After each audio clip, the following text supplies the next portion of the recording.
Bore da, anwyl gyfeillion. Croeso cynnes i'r gwasanaeth yma heddiw ar fore hyfryd. Gai dadlu sylw chi at yr hysbys heddiw, yn enwedig at adroddiadau crynor ymweliad esgobol. Mae hwnnw yn bwysig iawn i ddarllen os newch chi gael golwg ar hwnnw. A wedyn, wrth gwrs, mae'r anerchiadau ag dyddiau ag anerchiadau'r wythnos fawr i gyd yna hefyd, a pobl i weddio drostynt. Fysa'n gres a chi, dwi'n siŵr bod chi'n gweddio drostynt yn yr wythnos. Ac felly, gostegion priodas.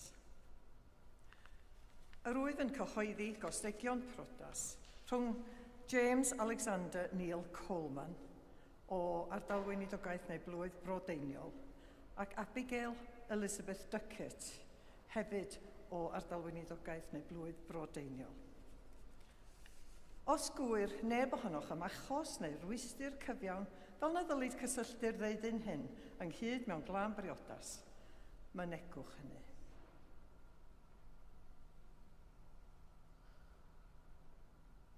Dyma'r tro cyntaf y gofynir hyn.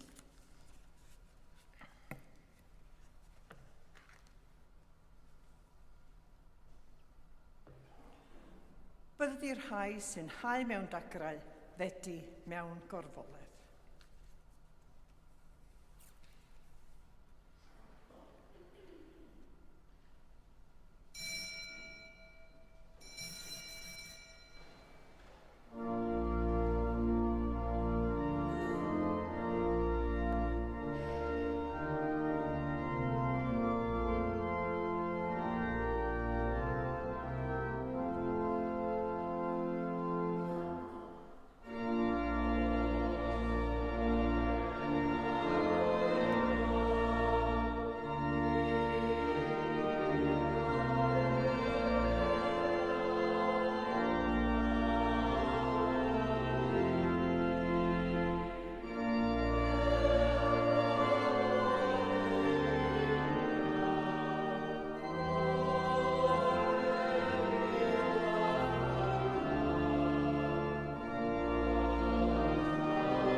Yn enw'r Tad a'r Mab a'r Ysbryd Glân.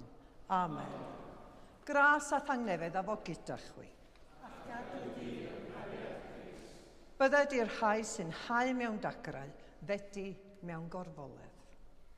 Gan gynnull i ddathlu'r Cymun Bendigaid, gogoniant i ddiw, yn baratown gan gyffesu ein pechodau. Rhag ein camweddau a phob drygioni, rhag oferedd a chynfingen, rhag cysineb a malais. Arbed ni, arglwydd Dionys. Rhag gafal chwant a chynildeb celwydd, rhag calon galed, rhag bopeth a'n estrona. Arbed ni, arglwydd Dionys. Yn ein hamrodrwydd i gydnabod ein gwerth, yn rheiddio ein calonnau a llafn dy gariad.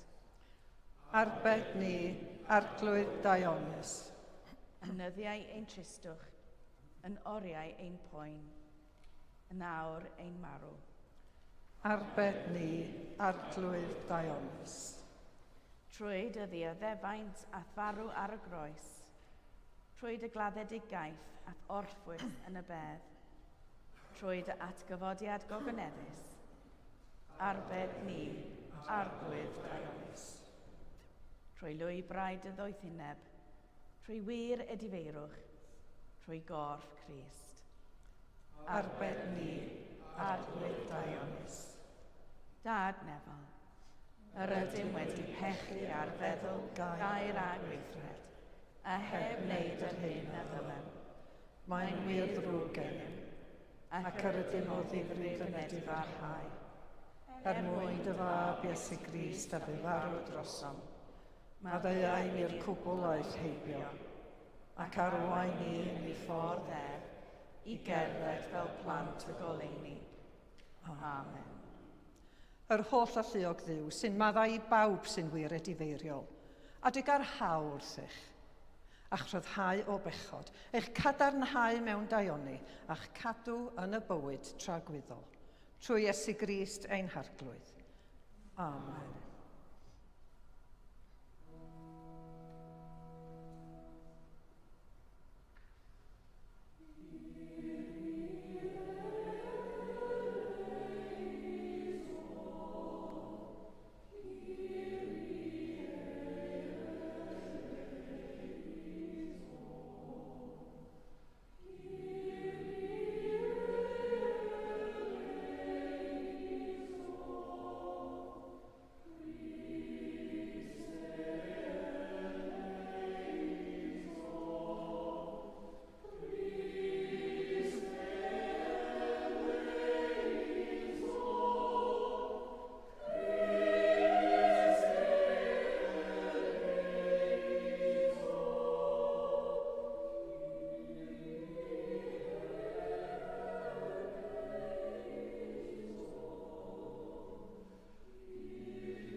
Gweddiwn. Dwi carocaf Dduw, a waredaist ac a chydbaist y byd drwy angau ac atgyfodiad dy fab Iesu Grist. Caniatáu ni drwy ffydd yn ddoef a ddioddefodd ar y groes, o'r foleddu yn nerth ei fuddugoliaeth, trwy Iesu Grist ein harglwydd, sy'n fyw ac yn teyrnasu gyda thi yn un dod yr ysbryd glân, yn un Duw, yn awr ac am byth. Amen.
Darlleniad o lythyr Sant Paul at y Philippiaid. Garedigion, os oes rhywun arall yn tybio bod ganddo le i ymddiried yn y cnawd. Rwyf fi'n felly wedi enweidu arnaf yr wythfed dydd o hil Israel o lwyth Benjamin yn Hebrewr, o dras Hebrewyr, yn ôl y gyfraith yn Phariseiad, o ran sel yn erlid yr eglwys, yn ôl cyfiawnder sy'n perthyn i'r gyfraith, yn ddifau. Ond beth bynnag oedd yn ennill i mi, yr wyf yn awr yn ei ystyried yn golled oherwydd Crist.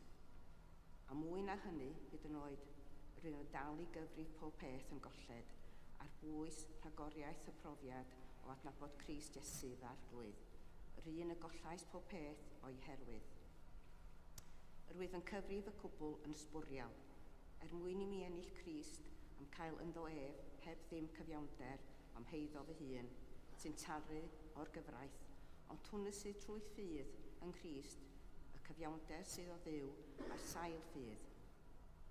Rwyf am ei adnabod ef, a grym ei atgyfodiad, a chymdeithas ei ddioddefaint, wrth gael fy nghyffurfio ar farwolaeth ef, fel caf i'r rhwyffwyr gyrraedd yr atgyfodiad o ddiwrth y meirw. Nid fy mod eisoes wedi cael hyn, neu fy mod eisoes yn berffaith, ond yr wyf yn prysuro ymlaen, mwyn meddiannu beth hynny y gefais innau ei fwyn, fy meddiannu gan Crist Iesu. Gyfeillion, nid wyf yn ystyried fy mod wedi ei feddiannu, ond yr un peth gan anghofio hyn sydd o'r tu cefn ac ymestyn yn daer at yr hyn sydd o'r tu blaen. Yr wyf yn cyflymu at y nod, i ennill y wobr mae Duw yn fy ngalw i fyny ati yng Nghrist Iesu. Clywch air bywyd i'n byd.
Yr arglwyddaf o gyda chwi.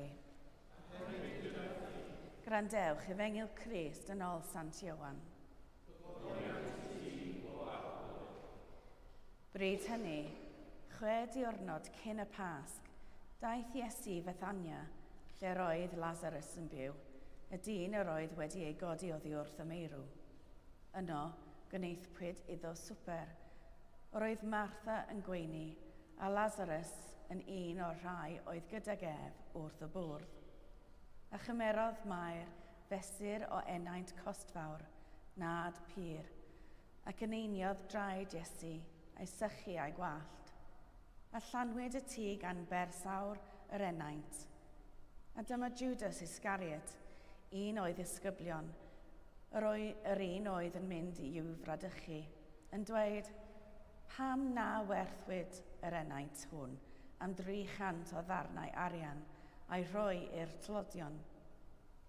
Ond fe ddywedodd hyn, nid am fod gofal ganddo am y tlodion, ond am mai lleidyr ydoedd.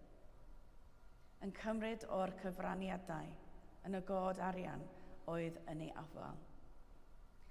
Gad lonydd iddi, meddai Iesu, mwyn iddi gadw'r ddefod ar gyfer dydd fy nghladigaeth. Yma'r tlodion gyda chwi bob amser, ond nid o'i fi gyda chwi bob amser. Dyma Efengyl yr arglwydd. Moliant i ti, o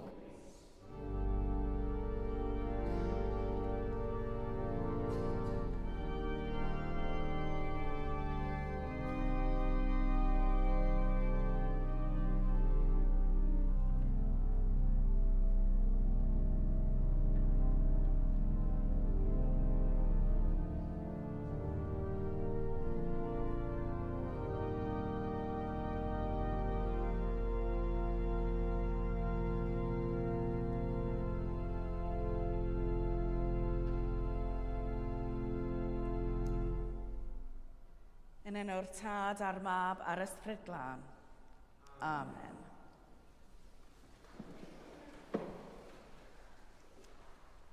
Ychydig flynyddoedd yn ôl, roeddwn ni'n siarad â rhai pobl ifanc am y Beibl, yn benodol yr Efengylau. Roeddwn ni'n siarad am sut rydyn ni'n asesu os oes rhywbeth wedi digwydd mewn gwirionedd, a'r ffaith bod yr Efengylau wedi ysgrifennu chydig ar ôl i Iesu farw. Beth oedd hynny ei olygu i ni pan ddalleion ni straeon yn y Beibl? Ebychodd un ferch yn hyderus iawn ei bod hi'n gwybod nad oedd y Beibl wedi ei wneud i fyny. Yn falch iawn o'm pwerau perswadio, gofynnais iddi beth a'i harweiniodd i gredu hyn. Wel, medda hi, fyddai neb yn gwneud stori gyda chymaint o fair ynddo, heb esbonio pa un oedd pa un. Nid yw'n gwneud unrhyw synwyr o gwbl. Wel, doeddwn i ddim yn disgwyl yr ateb hwn, ond nid oedd yn anghywir a deud y gwir. Mae Mair, Mam Duw, Mair Magdalen a Mair o Bethania yn iawn, ond pan fydd gennych adnodau sy'n just deud Mair, gallwch ond gobeithio y byddwch chi'n cael yr un o'r cyd-destun.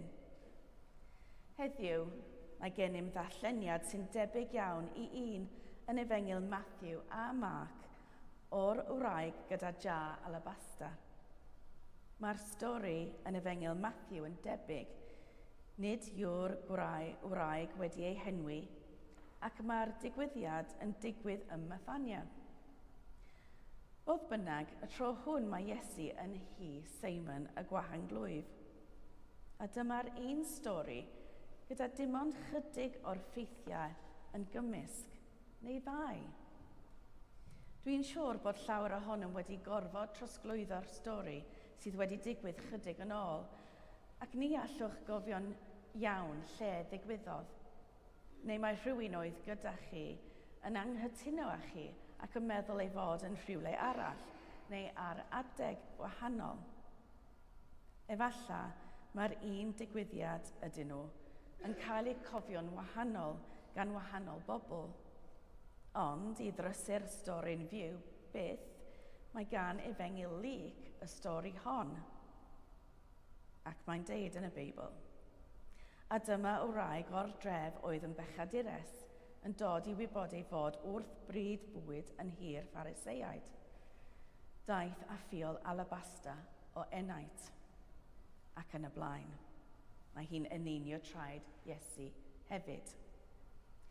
Wraig bechadurus y tro hwn, mewn tŷ Phariseiaid, yn crio.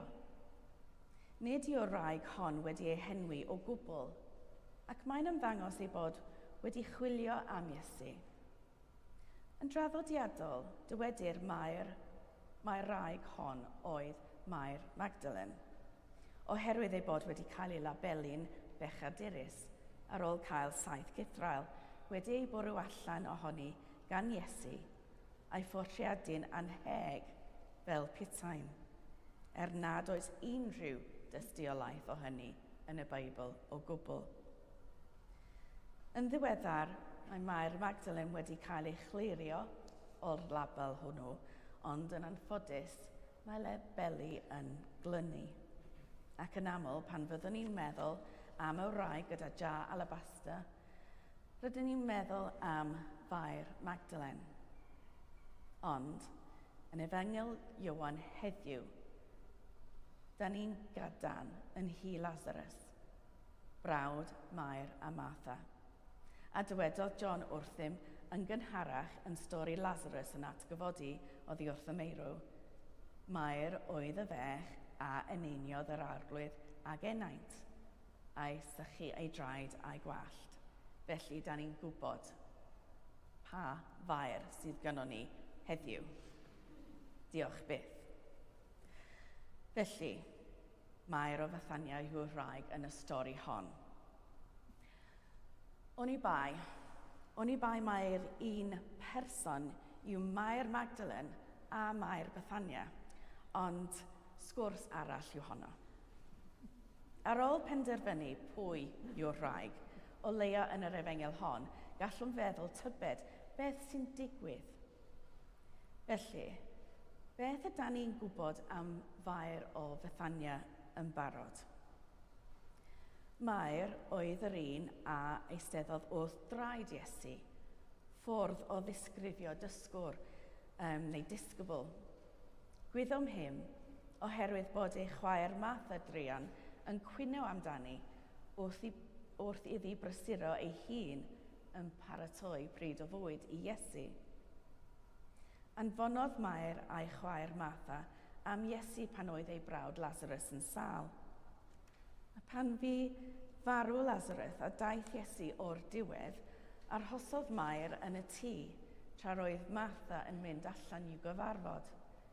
Ond yn fuan, ymunodd Mair a nhw pan ddywedodd Martha wrthi ei fod yno. Yna, roedd hi yno i weld Iesu yn dod â Lazarus yn ôl yn fyw, yn ôl o 4 diwrnod o farwolaeth. Roedd hi eisoes wedi credu y gallai Iesu fod wedi gwella ei brawd, ond nawr gwelodd rhywbeth hyd yn oed yn fwy anhygoel. Rhywbeth y gall Duw yn unig ei wneud, adfer bywyd i'r meirw. Mor hir wedi marw fel bod Martha yn nodi y bydd yn aroglu o bydredd erbyn hyn. Nawr, dyma hi yn y tŷ gyda Iesu. Mae Martha druan eto yn gwasanaethu, ac mae Lazarus a Iesu yn eistedd gyda'i gilydd wrth y bwrdd. Golygfa domestig gyffredin gyda chymeriadau rhyfeddol. Lazarus a oedd unwaith wedi bod yn hollol farw, a Iesu a oedd wedi ei adfer yn llawn i fyw. Mae'n rhaid i Fair wybod ei bod hi ym mhresenoldeb Duw. A beth allwch chi ei wneud os yw Duw yn eistedd yno wrth eich bwrdd? Beth fyddwch chi ei wneud? Mae Mair yn gwybod bod codi ei brawd oddi wrth y meirw wedi rhoi Iesu mewn perygl difrifol. Mae pobl pwerus allan i'w lladd. Mae Iesu yn fygythiad i'w dylanwad. Ac yn y darn hwn, mae hi'n gwneud cymaint. Mae hi'n gweld beth sydd i ddod, ac yn gwybod ei bod hi'n rhoi popeth sydd ganddo i Iesu. Her sawr drud, o bosibl wedi ei arbed ar gyfer gwadd. Cyflog blwyddyn gwerth, i eneinio ei draed, a'i gwallt gwerthfawr i'w sychu. Hyd yn oed heddiw, mae llawer o feched Iddewig yn gwisgo gorchuddion pen a wigia pan fyddant yn priodi fel gweithred o gomeldroldeb. Yma mae Mair bron yn diystyru posibilrwydd hwnnw wrth iddi ildio ei chyfoeth a'i ffriodoldeb. Mae hi'n dweud wrth Iesu ei bod hi'n gwybod pwy ydi o a bod ei bywyd bellach wedi ei gysegru iddo. Mae hi'n deud wrth Iesu ei bod hi'n gwybod ei fod i farw trwy ei eneinio. Yn union fel mae'n rhaid iddi fod wedi gwneud i'w brawd marw yn fuan ynghynt. a thrwy ailadrodd y weithred honno. Efalla, ei bod hefyd yn gwybod na fydd mab Duw yn aros yn y bedd, ni allwch ladd Duw. Wrth i'r persawr lenwi'r air, efalla bod y lleill wedi gwneud y cysylltiad hefyd. Mae'r synwyr aroglu yn gysylltiedig yn agos â'r cof. Mae'n debyg yn fwy nag un rhywun o'r synhwyrau eraill, ac mae hefyd yn emosiynol iawn. Trwy eneinio traed Iesu gyda'r persawr, mae hi'n llenwi'r stafell gyda'r arogl. Y cof o eneinio Lazarus, yr atgof o'r hyn a wnaeth Iesu. Tasau Mair yn gwerthu'r nad a basau'n bosib i fwydo'r llawer o bobl. Ond beth wedyn? Bydd yr arian wedi mynd a bydd y pobl yn newynog eto.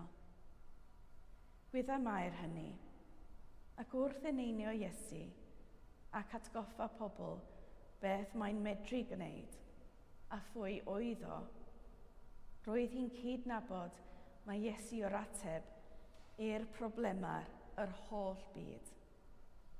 Wrth eneinio Iesu, mae Mair yn dweud cymaint. A diolch efo iddi. Amen.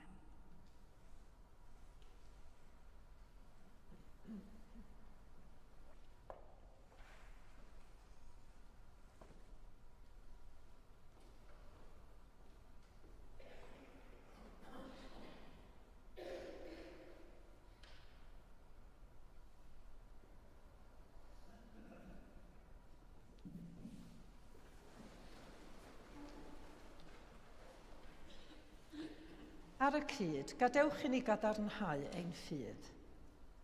Credwn yn un Duw, y Tad yr holl athuog, gwneud thirwr nef a dear, a phob peth weledig ac anweledig. Credwn yn un arglwydd Iesu Grist, unig fab Duw, a genhedlwyd gan y Tad cyn yr holl oesoedd. Duw o Dduw, llewyrch o lewyrch, gwir Dduw o wir Dduw, wedi'i genhedlu, nid wedi'i wneithir, yn un hanfod â'r Tad, a thrwyddo ef a gwnaed pob peth. Ein mwyn ni ac ein hiechawdwriaeth, disgynodd o'r nefoedd. Trwy nerth yr ysbryd glân, daeth yn gnawd o fair forwyn, ac fe gwnaed yn ddyn. Fe croeshoelwyd drosodd am Pontius Pilate. Dioddefodd angau ac fe claddwyd. Atgyfododd y trydydd dydd yn ôl yr ysgrythurau, ac esgynodd i'r nef, ac yma'n eistedd ar ddeheulawr Tad, a daw drachem mewn gogoniant i farnu'r byw a'r meirw. Ac ar ei deyrnas, ni bydd diwedd. Credwn yn yr ysbryd glân, yr arglwydd, rhoddwr bywyd, sy'n deillio o'r Tad a'r mab, ac ynghyd â'r Tad a'r mab, a gyda ddolir ac a gyd ogoneddir, ac ylefarodd trwy'r proffwydi. Credwn yn un eglwys lân gatholig ac apostolig, cydnabyddwn un bedydd maddeuant pechodau, a disgwyliwn am atgyfodiad y meirw, a bywyd y byd sydd iddo bod. Amen. Gyda'n holl galon a'n holl feddwl, gweddiwn ar Dduw.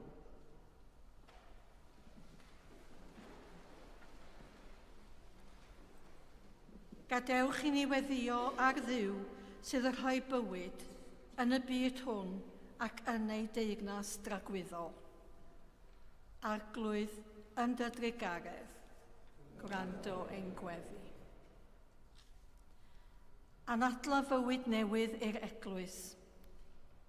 Tora drwy ein diogi a'n difaterwch. Dyroi ni nerth i gyhoeddi Iesu yn atgyfodiad ac yn fywyd. Arglwydd yn dy drigaredd, gwrando ein gweddi. Bendithiad ddiffaith leoedd y ddaear, lle mae ffynhonnau gobaith wedi mynd yn hesb. trwy dy ysbryd sy'n rhoi bywyd i a pawb sydd wedi cael ei llethu gan faich materoliaeth. Y gofiwn heddiw am y rhai sy'n glaf, Philip B, Catriona Carol, Beth, Malcolm, Amira Millie, Sasha Cook, Param Davinde, Les, Sarah, John Watkin-Jones, Nick Thomas, Cynthia Saunders-Davies a Ruth Owen. A phwy bynnag arall da ni'n nabod yn ein calonnau ein hunain. Arglwydd yn dydru garedd, gwrando ein gweddi. Arwain ni ein teuluoedd a'n ffrindiau ac hyd ffordd cyfiawnder. Dyroi ni fywydau mwy llawen yn y sicrwydd fod pechodau wedi cael eu maddau. Arglwydd yn dydru garedd, gwrando ein gweddi. Cysur ar rhai sydd yn galaru, mwyn iddynt wybod nad marwolaeth yw'r diwedd. Fe gofiwn heddiw a Mrs Dorothy Dickey a'i ddau fab sy'n meddwl amdani ac yn sortio'r cebrwn allan. Dyro ysbryd bywyd i bawb y llethwyd eu heneidiau gan alar. A fe gofiwn yn gwyl goffa Margaret Dyson a Geraint Edwards o Ffeiriad. Gorffwys tragwyddol dyro iddynt o arglwydd a llywyrched goleuni gwastadol arnynt. Gorffwysed hwy mewn tangnefedd a chyfodi mewn gogoniant. Offrymwn ein gweddiau yn enw Crist sydd wedi codi ni o farwolaeth, pechod i fywyd tragwyddol, dad trigarog, derbyn y gweddiau hyn mwyn dy fab ein gwaredwr Iesu Grist. Amen.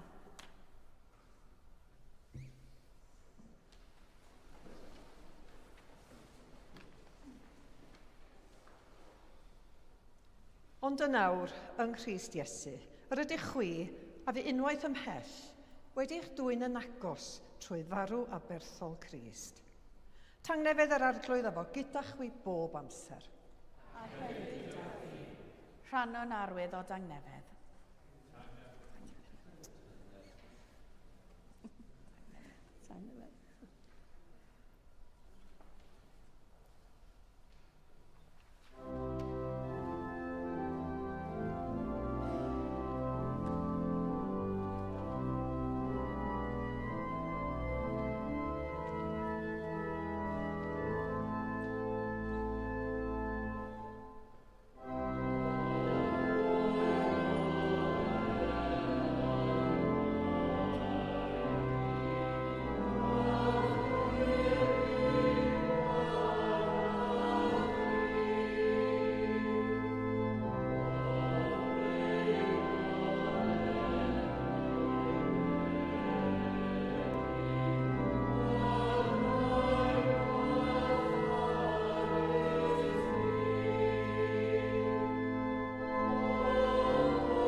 Dathlwn gyda'n gilydd roddion a gras Duw.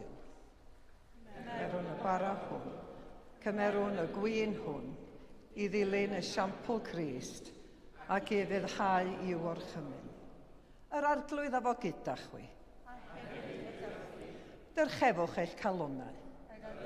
Dyrchafwch at yr arglwydd. Diolchwn i'r arglwydd ein Duw. Iawn yn wir, ein dyletswydd a'n llawenydd, bob amser ac ym mhob lle, yw diolch i ti, Dad Sanctaidd, holl alluog a byth ddiwiol ddiw, trwy Iesu Grist ein harglwydd. A'i darostyngodd ei hun ar wedd dynion, gan fod yn ifydd hyd angau, angau ar y groes, a'r groes. Fe dyrchafwyd oddi ar y ddeiar, fel y tynnau pawb ato ei hun. Felly, gyda llu'r angylion a holl gwmpeni'r nef, cyhoeddwn ogoniant dy enw ac ymuno â hwy yn ei hemyn di-derbyn o fawl.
Pob moliant a diolch i ti, y gwir a'r bywiol ddiw, crewr pob peth, rhoddwr bywyd, lluniais ni ar dy ddelw dy hun, ond ar ydym ni wedi difwyno'r ddelw honno a syrthio'n brin o thogoniant.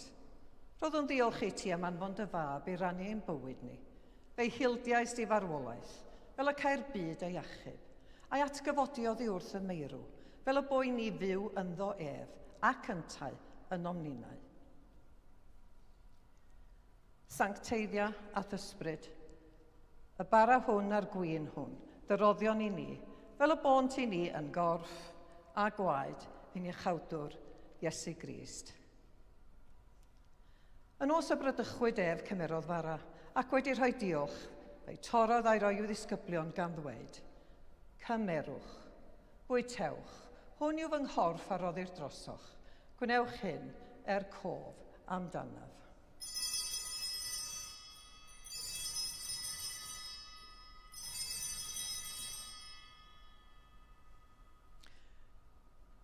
Yr un modd ar ôl swper cymerodd y cwpan ac wedi rhoi diolch, fe rhoddodd iddynt gan ddweud, yfwch o hwn, bawb, oherwydd hwn yw fy ngwaed o'r cyfamod newydd, a dywelldir drosoch a thros lawer, maddeuant pechodau.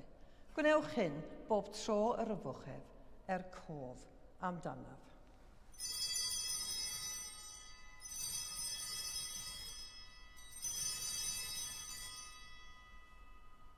Cyhoeddwn di'r geledd y ffydd, bydd farw Crist, atgyfododd Crist, daw Crist mewn gogoniant. Fel y gorchmynodd ef i ni, o Dad, yr ydym yn cofio Iesu Grist, dy fab, gan gyhoeddi farwolaeth fuddugoliaethus, a chan ymlawenhau yn ei atgyfodiad, a disgwyl iddo ddod mewn gogoniant. Deiwn ar bara hwn, a'r cwpan hwn i ti, derbyn ein haberth o ddiolch a moliant. Adfer ac adfywiad o holl bobl, adnewyddan ni a phawb y gweddiwn drostynt, a ddras a ddfendith nefol, a derbyn ni yn y diwedd gyda'r holl saint i'r llawenydd di-derfyn hwnnw a ddawyd i ni gan dy fab, ein harglwydd Iesu Grist. Trwyddo ef, gydag ef, ynddo ef, yn undod yr ysbryd glân, eiddo ti Dad holl alluog, yw pob anrhydedd a gogoniant yn oes oesoedd. Amen.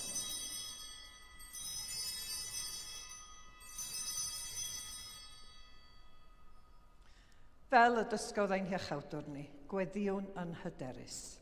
Ein tad, yr hwnnwyd yn y nefoedd, sancteiddiau'r dy enw, deled dy dernas, gwynydder dy ewyllus, megis yn y nef, felly ar y ddaear hefyd. Dyroi ni heddiw ein bara benyddiol, a maddau i ni ein dyledw, fel y maddeuwn ni'n ein dyledwyr, ac na carwain ni brofedigaeth, eith'r gwared ni rhag drwg, canuseiddo ti yw'r deyrnas, a'r gallu a'r gogoniant, yn oes oesoedd. Amen. Yr ydym yn torri'r bara hwn i rannu yng nghorff Crist, a ni'n ein llawer, un corff ydym, gan ein bod o'n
Iesu yw oen Duw sy'n dweud ymaith bechodau'r byd. Gwyneb byd yr rhai a elwyr yw swper. Arglwydd, nid wydd yn deilwng i'r derbyn, ond dywed ag air, a chaf ei achau.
Diolchwch i'r arglwydd, oherwydd graslon yw ef. Arglwydd Iesu Grist, dysgais ni mae yn gymaint ag i ni ei wneud i'r lleiaf o'n brodyr a'n chwiorydd i ti y gnawn. Dyroi ni'r ewyllus i fod yn weision i eraill fel y buos ti yn was i bawb, a rhoi dy fywyd a marw drosom, ond sy'n fyw ac yn teyrnasu y nawr ac am byth. Amen. Yr arglwydd afo gyda chwi. A hefyd gyda chi. Bydded i'r Crist croeshoeliedig eich tynnu ato ef ei hun, sy'n sylfaen ddiogel ffydd, yn gynhaliwr cadarn gobaith ac yn sicrwydd maddeuant pechodau. A bendith Duw holl a lluog y tad, y mab a'r ysbryd glân, a fo'n eich plith ac a drigo gyda chwi yn wastad. Amen. Amen. Gan gyfesu bod Iesu yn arglwydd, gogoniant Duw Dad, ewch mewn tangnefedd i garu a gwasanaethu'r arglwydd. Yn enw Crist. Amen.